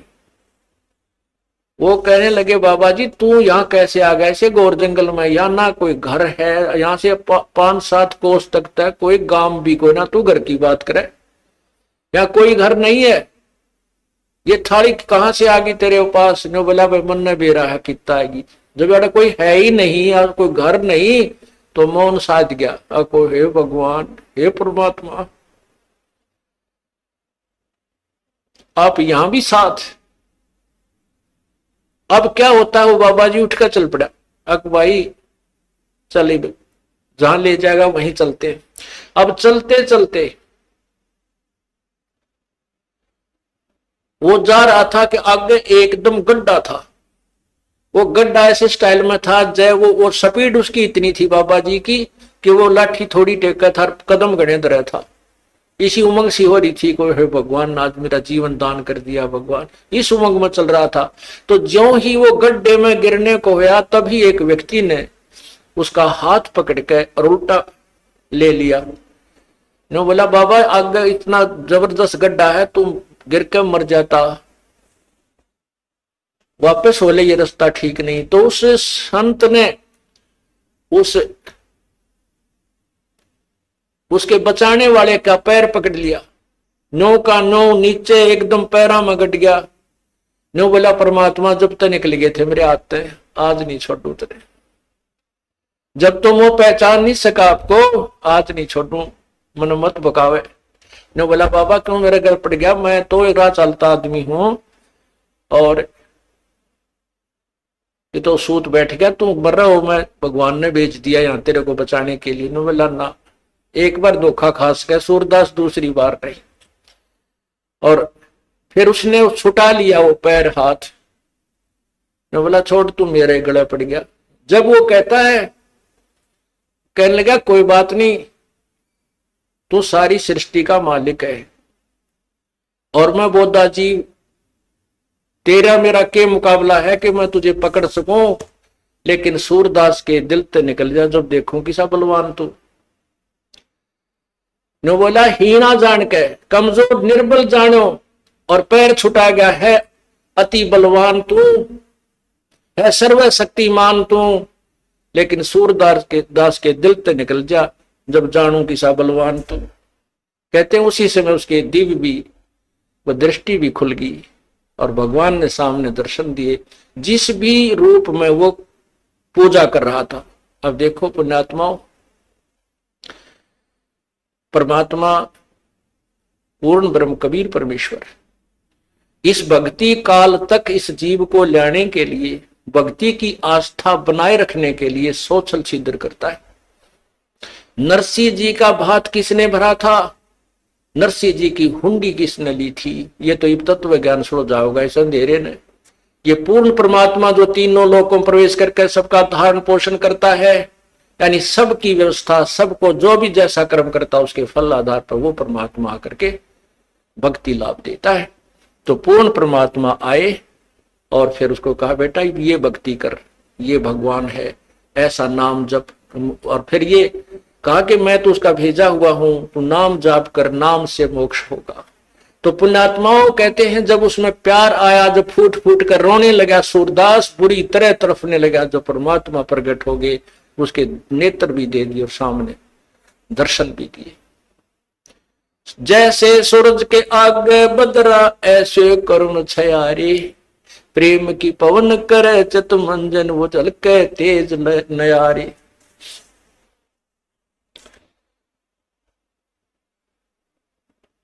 कहते हैं बिना प्रेम पावे नहीं चे करोड़ समाधि ला। और इस प्यार को जागृत करने के लिए, इस प्यार को आप परमात्मा के प्रति बढ़ाने के लिए आपका जो ट्रीटमेंट चल रहा है, ये सारा जो उपचार है परमात्मा में प्यार बढ़ाने का। जितना भी प्यार आपका भगवान में बढ़ जाएगा, उसके बाद आपको संसार में उस मालिक के अतिरिक्त कोई नजर नहीं आएगा। और वो मालिक कैसा है, कौन है, उसको नहीं जानते, इसलिए परमात्मा ने यही कहा है कि मम संत मुझे जान मेरा ही स्वरूपम। मेरे संत को मेरा ही रूप मान लेना, मैं मुझे ही मान लेना। जैसे गुरु भगवान नहीं है गुरु तो भगवान को मिलाने का, प्राप्त करवाने का एक मीडिया है, लेकिन वो पूर्ण परमात्मा का कृपा पात्र है। उसको, परमात्मा को पाने के लिए हमारे को गुरु जी को भगवान मानना पड़ेगा, और भगवान मान के वो रिहर्सल करनी है, हमने वो प्रैक्टिकल करना है कि जब हम पूर्ण परमात्मा के सामना होगा कहीं वहां कोई गलती ना बन जावे। यही जो गलतियां हो ले अपने सुधारना, और फिर अंत में ये पक्के हो जावा कि यह गलती फिर आगे नहीं होनी चाहिए। अब जैसे आप शरीर छोड़ोगे, जो भक्ति नहीं कर रहे उनके साथ तो वह बिरान माटी होगी, यम के दूध देखते कालजा पाटेगा उनका, और आपको परमात्मा स्वयं इस दास के रूप में खड़ा पाओगा, क्योंकि आप मुझे पहचानते हो, मेरी शक्ल को पहचानते हो। भगवान आपको वहां मिलेगा और आपको साथ लेकर के ऊपर जाएगा। तो आपको ऐसा लगेगा जैसे सत्संग में जा रहे हैं, वहां पर भी ऐसे ही मेले भरे होंगे, परमात्मा की लीला होगी, और वहां फिर तुम कोई गलती कर दोगे, क्योंकि यहाँ परमात्मा बहुत समय तक आपको फिर रखता है। इस 21वें ब्रह्मांड में एक, यहाँ इस एक ब्रह्मांड में अलग स्थान है परमात्मा, वहां भी आपकी पूरी ट्रेनिंग लेगा, और वहां फिर ऐसे जैसे सत्संग में आते हो, यहाँ भी इधर उधर का कोई गलती कर दोगे तो ये तो एक प्रैक्टिकल हो रहा है, और वहां हो जाएगा ओरिजिनल एग्जाम आपका, तो वहां से फिर पटकने पड़ोगे यहीं पर। उसमें इतना सुख जरूर हो जाएगा कि कई सैकड़ों मनुष्य जन्म में मिल सकते हैं, पार नहीं हो सकते। तो इसलिए यहां जो आप आते हो, तो जब यो दास है आपका, वो परमात्मा ने भेज रखा है, तो उसके लिए कहते हैं मम संत, मेरे संत को मेरा ही स्वरूप मानिए, मम संत मुझे जान मेरा ही स्वरूपम। अब जैसे परमात्मा गुरु के बिना नहीं मिले, और कहते हैं गुरु जी भगवान है, परमात्मा खुद कहते हैं गुरु मानुष कर जानते ते नरकिए अंधे, ओवे दुखी संसार में आगे यम के फंदे। अब गुरु गोविंद कर जानियो, गुरु जी को भगवान मानकर चलियो, और रहियो शब्द समाए, वचन में, वचन के अंदर चलना, उसके आज्ञा का पालन करते रहना।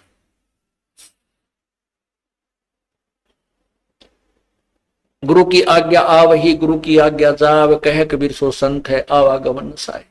तो यहां हमने जैसे एक मैथमेटिक्स के अंदर गणित में एक प्रश्न आता है ब्याज का, तो उसमें मूलधन निकालना होता है, और मूलधन निकालने के लिए पहले हमने दर कैलकुलेट करनी पड़ती है। तो उसमें मूलधन मानना पड़ता है 100 रुपये, हालांकि वो 100 रुपये मूलधन नहीं है, लेकिन वो मानने पार पड़ेगी।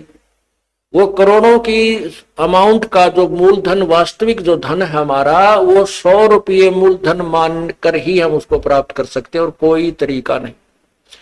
तो उसमें मान लीजिए मूलधन 100 रुपये, 100 रुपये मूलधन मानकर फिर हमको उसको ओरिजिनल मूलधन को प्राप्त कर लेंगे जो करोड़ों की संख्या में।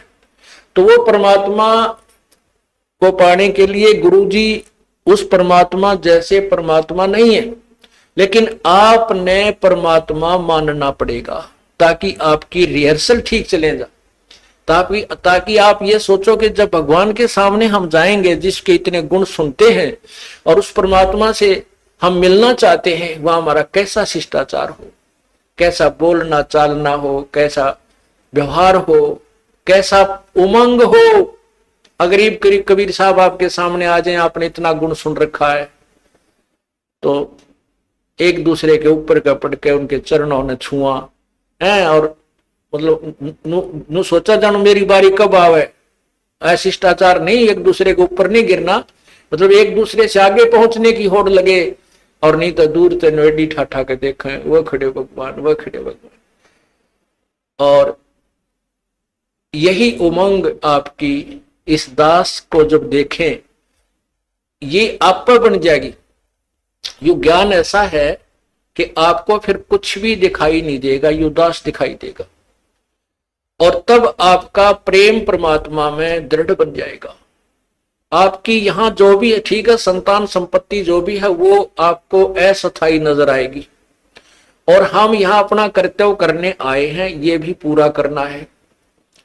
तो इस प्रकार जैसे हम माता पिता की, जैसे बच्चों की परवरिश करते हैं माता पिता बचपन से, कितने प्यारे लगते हैं छोटे छोटे बच्चे। और उनको अब आप वो भूखे रह जाते हैं, बच्चों को उत्तम आहार कराते हैं, उत्तम अच्छे कपड़े पहनाते हैं। और जब वो बड़े हो जाते हैं, ब्याह शादियां हो जाती है, तो माता पिता उनसे उतना ही प्यार चाहते हैं जितना वो बचपन में दिया करते थे। अब हम उतना प्यार उनको नहीं दे पाते, ये भी हम पाप कमा लेते हैं। बूढ़े आदमी ने कुछ नहीं चाहिए, सारे शौक खत्म हो जाते हैं उसके बुढ़ापे में। और हमारे भक्त बीड़ी शराब मांस तंबाकू को मुंह त्याग देते हैं तो बिल्कुल नहीं छूते, वो केवल प्यार के भूखे होते हैं। बुजुर्ग आदमी को, माता पिता को, दादा दादी को, बाहर से आते हो या सुबह उठते हो, सत्साहेब बोले और प्यार तेनो बाहर से भी आते हो, चाहे आपका किसा मूड ऑफ है, अपने माता पिता से कहे माँ ठीक हो, पिताजी ठीक हो, उनका आड़े गदगद आत्मा हो जाती है। और पिताजी बोले छोरा मुंह चुड़ाओ करनो चल पड़े तो उसकी दूना रोना बढ़ जाता है। तो पुण्यात्मा, हमने अपने बुजुर्गों की हृदय से सेवा करनी है, बुराइयों से बचाना है, हुक्का नहीं पिलाना उनको, शराब नहीं पिलानी, चाहे मरे चाहे जीवे, प्यार दो, अच्छा भोजन कराओ, अच्छे कपड़े पहनाओ, प्यार से रखो। तो इसी प्रकार हमने हर कर्तव्य को पूरा करते हुए हम तभी हंस बनेंगे, तभी हम संत बनेंगे, भक्त बनेंगे, जब हम हर प्राणी के प्रति उतना ही प्यार रखेंगे। और वो प्यार सबके एक से द्वेष बनाए रखें घर में, तो प्यार कैसे रहेगा, भगवान में भी ना रहे वो। तो इसलिए हमने धीरे धीरे सब में नॉर्मल प्यार बढ़ाना है और विशेष प्यार परमात्मा में रखना है। जो पति भरता पति से राती, आन पुरुष नहीं भावे, बस पी हर में सुरत प्रीतम में, ऐसे ध्यान लगावे। जैसे लड़की अपने घर चली जाती है शादी के उपरांत, तो उसका विशेष लगाव अपने पति में हो जाता है, बहुत लगाव हो जाता है, और वो एक पल भी उसे नहीं भूल पाती है, लेकिन किसी को शो भी नहीं करती है, माता पिता को भी प्यार देती है, भाई बहन को भी, और अपना काम भी करती रहती है। लेकिन जो विशेष कसक उसके अपने पति में होती है, पति भरता स्त्री की, कहते हैं ऐसे ही हम यहाँ इस संसार में रहेंगे, अपने परिवार में, ये हमारा मायका समझो, और हमने ससुराल चलना है अपने पति परमात्मा कबीर परमेश्वर को ऐसे पल पल में याद रखना है। जो पति भरता पति से राती, आन पुरुष नहीं भावे, बस पी हर में सुरत प्रीतम में, नो कोई ध्यान लगावे। वो क्योंकि यहाँ हम खेचातानी नहीं रखेंगे, यहाँ भी प्यार, इनके लेवल का प्यार, यहाँ भाई के लेवल का, बाण के लेवल का, जेठ के लेवल का, जेठानी के लेवल का, ये भी इनको श्रद्धा सत्कार देना है। लेकिन विशेष कसक अपने परमात्मा में रहनी चाहिए, वो विशेष प्यार वो हमें आगे ले चलेगा। और यहां हम आपस में लड़ाई झगड़ा रखेंगे तो भी भगवान को पसंद नहीं। जैसे एक लड़की अपने एक सह परिवार में रहती है, जेठ भी है, जेठानी भी है, देवर है, देवरानी है, ननंद है, सास है, ससुर है, पितश्रे है, है। तो इस तरह हम फिर वो लड़की इतनी शिष्टाचार में रहनी चाहिए। अपने पति से तो प्यार है ही है, वो तो बिल्कुल उसमें को नो डाउट, क्योंकि उसका और उसका आजीवन का संबंध है। और लेकिन अन्य परिवार के सदस्यों से भी उसने मनमुटाव नहीं रखना चाहिए। जैसे जिसका सत्कार जो ड्यू करता है, उनको डिजर्व करता है, अवश्य देना चाहिए, नहीं तो वह पतिव्रता नहीं कलियारी हो जाएगी। फिर अगर वो प्यार नहीं देगी, वो शिष्टाचार नहीं रखेगी, आदर सत्कार प्रेम से नहीं बोलेगी, तो घर में आग लग जाएगी, तो ना भक्ति बने ना कोई और बने। तो इस प्रकार हमने हर दृष्टिकोण से अपने जीवन को नरक ना बना करके यहाँ का स्वर्ग तो हमने घर बना लेना चाहिए, और सतलोक में अपने चल पड़ेंगे, वहां जाकर सुख सारा मिल ही जाएगा।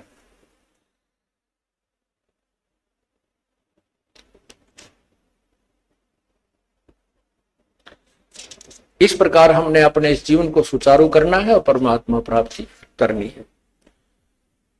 सत्संग में आने से बहुत लाभ बताया है। कहते हैं संत मिलन को जाइयो, दिन में कई बार, आसौज के मेह जो ये घना करें उपकार। आसौज का मीह, पहले सिंचाई नहरों से नहीं थी, ना कोई ट्यूबवेल्स थे, परमात्मा पर आश्रित होते थे। तो उसमें आसोज में जो मी बरसता था, वर्षा होती थी, वो पहले वाली फसल को, जो ईबो राखें बाजरे ज्वार ज्यादा बोया करते थे, उसको तो परिपक्व करती थी। और नेक्स्ट, क्योंकि चने ज्यादा बोते थे, और उसके लिए कहते हैं आगे की सिंचाई का भी काम कर जाती थी। तो अब जो पुरानी फसल यानी पुरानी आल, पुराना जो आपके अंदर भक्ति संस्कार थे, अब ये सत्संग, संत का जो सत्संग है, उस पुराने जो सत्संग जीवन को तो आपको परिपक्व कराएगा, सुचारू रखेगा, इसमें कोई आपत्तियां आनी है उनमें भी टालेगा, ये परमात्मा का नाम, और आगे के लिए भविष्य की तैयारी करवाओगा। इसलिए कहते हैं संत मिलन को जाइयो दिन में कई कई बार, आसौज के मेह जो ये घना करे उपकार।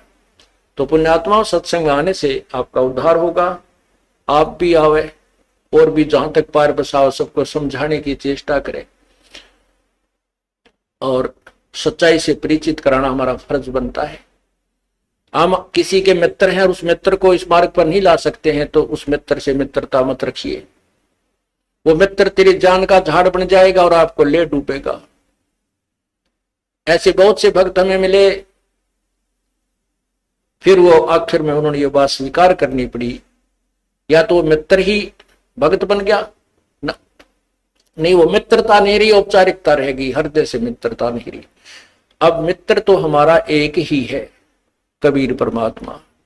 अगर हम उससे मित्रता करेंगे, तुमेव बंधु च सखा तुमेव, तुमेव माता च पिता तुमेव, तुमेव बंधु च सखा तुमेव, तुमेव विद्या च दृढ़ तुमेव, तुमेव सर्व मम देव देव।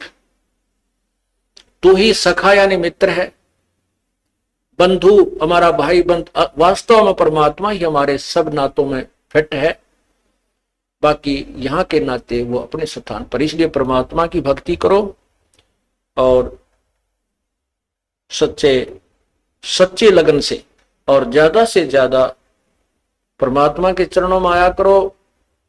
ये 3 दिन की जमानत तो करवाए लिया करो काल पे, परमात्मा पे, और 3 दिन आकर भगवान का ये गुणगान समझाया करो। तो किरा क्या जन्मा का घाटा है जिसमें हम जुड़े हुए हैं। अर्ज करा करो भगवान हमें समय दे, हम जा सके अपने परमात्मा की महिमा सुनने के लिए। रोया करो कभी उनके चरणों में पड़ के वहीं पर, तो वो जमानत लेगा तभी आन देंगे आपको, ना काल नहीं छोटा ही। अब इस घाटे में जोड़ रहा है, फिर तेली का बैल बना देगा, गधा बना देगा, फिर वहां नहीं छूटना। तो अब हम प्रयत्न कर सकते हैं, अब हम छोड़ सकते हैं। परमात्मा का सहारा है, हमारे पास ज्ञान है और फिर सच्चा नाम है। आप पूरा प्रयत्न करें। बोलो सतगुरुदेव की जय।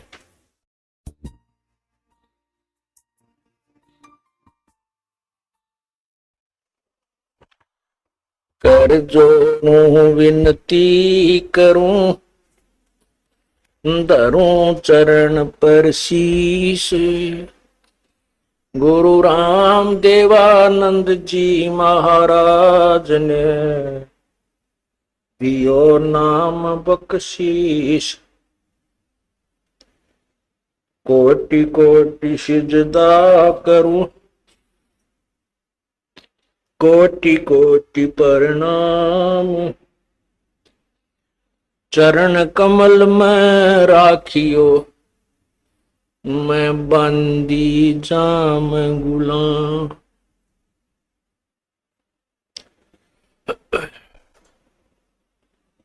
अवगुण किए तो बहुत किए, करत न मनी आरे, बावे बंदा बख्श दियो, बावे गर्दन उतार। अवगुण मेरे बाप जी, बख्शो गरीब नवाज। जो मैं पूत कपूत हूँ, बोहर पिता को लाज। मैं अपराधी जन्म का, नक्सक बड़े विकार, तुम दाता दुखी भंजना, मेरी करो संभार। जय इब कै सतगुरु मिले, सब दुख आँखों रोए, चरणों ऊपर शीस धरूं, कहूं जो कहनी हो। गुरु जी तुम ना भूलियो, चाहे लाख लोग मिल जाएं, हमसे तुमको बहुत है, तुमसे हमको नहीं, तुमरे विसारे क्या बने, मैं किसकी शरण में जाऊं। शिव विरंच मुनि नारदा, तिनके हृदय बिना समाऊं। बंदी छोड़ दयाल जी, तुम तक हमारी दौड़, जैसे कागज हाज का, सोजत और न ठोरे। बंदे तू कर बंदगी, बंदे तू कर बंदगी, जय चावे दीदार। अवसर मानुष जन्म का, भाई मिले न बारंबार।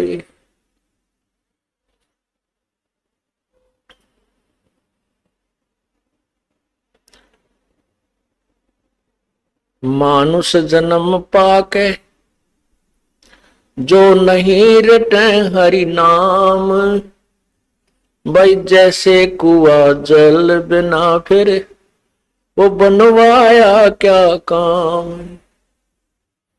लूट सको तो लूटियो, राम नाम की लूटी, पीछे फिर पछताओगे, हे प्राण जाएंगे छूटे। कबीर ये माया अटपटी, सब घट आने अड़ी, किस किस को समझाऊं, या कुएं भांग पड़ी।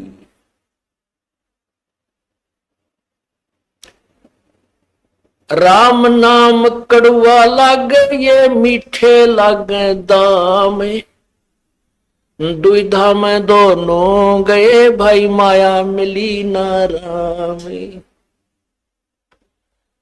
पुण्यात्माओं,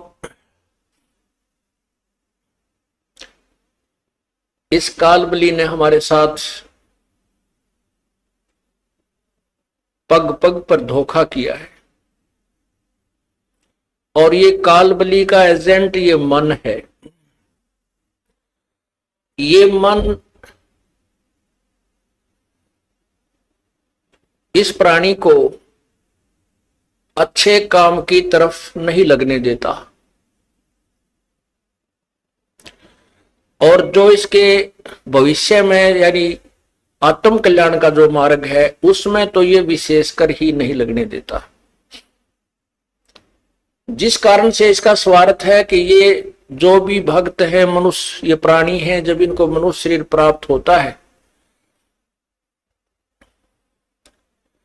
ये पूर्ण परमात्मा से परिचित ना हो जाएं और उसके ज्ञान को ये समझ ना लें, जिस कारण से ये तेरे जाल से निकल जाएंगे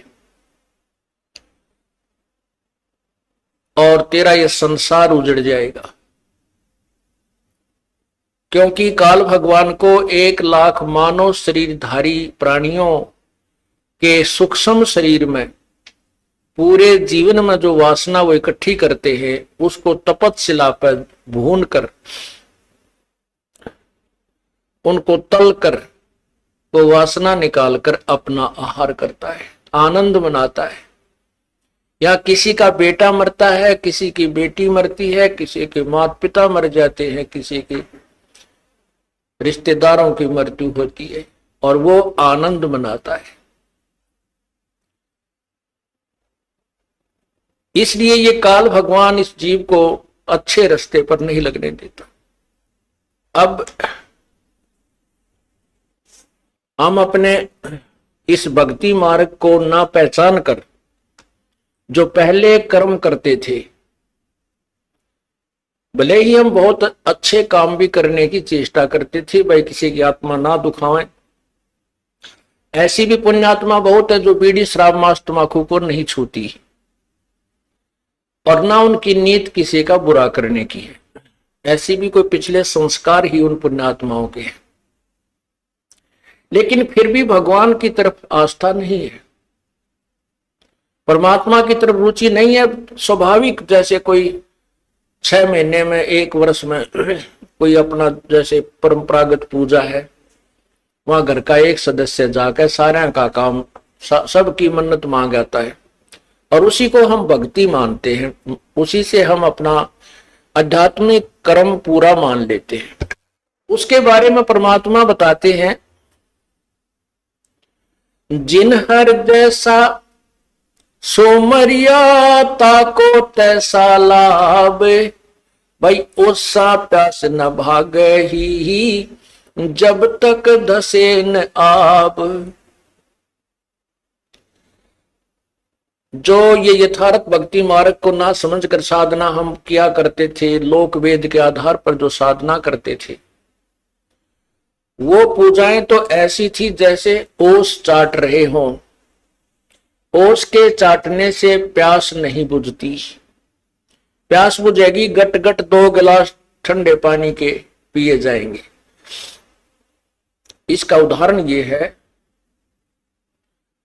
कि जो साधना हम करते हैं वो तो ओस चाटने तुल्य है, और जो यथार्थ ज्ञान सत्य भक्ति को समझकर तत्व ज्ञान के आधार से हम सत्य